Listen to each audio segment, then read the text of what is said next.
మామ, నేను ఈ మాట మాట్లాడితే మనోళ్ళందరికీ ఎక్కలేని కోపం వస్తే నాకు తెలుసు. బట్ నేను చెప్పింది పాజిటివ్ అనిపిస్తే కామెంట్ చేయండి. పక్క రాష్ట్రముడు మన తెలంగాణకి బతుకుతున్నాడు అని చెప్పి బాయ్కాట్ మార్వాడి, బాయ్కాట్ బిహారీ అని చెప్పిండు. నేను ఒకటి చెప్తా మామ, మనోడు మంచోడైతే మన సంసారంలోకి ఇంకోటి ఎందుకు వస్తాడు?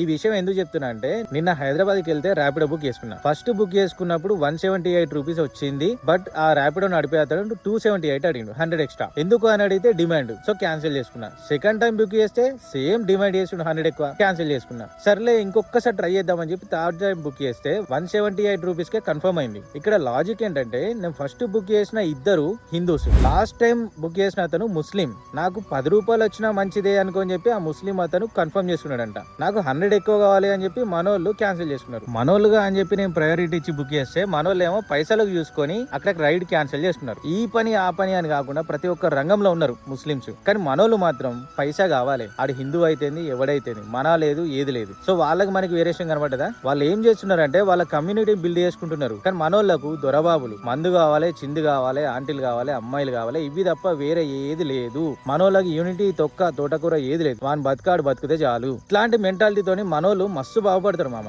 ఘోరంగా బాగుపడతారు, దారుణంగా బాగుపడతారు. మనోళ్ళకి నిజంగా సెల్యూట్ మామ. తక్కువ దాని మీద ఏడవాలి, మార్వాడి బాయ్ కట్ అని ఏడవాలి, బిహారీ బాయ్ కట్ అని ఏడవాలి. మనం మాత్రం ఎందులో ఇన్వాల్వ్ కావద్దు, ఏ పని చేయొద్దు. మనకి శాతగాని సంసారాలు కదా మన అన్ని, చెదలు పట్టిన తుప్పు పట్టిన సంసారాలు.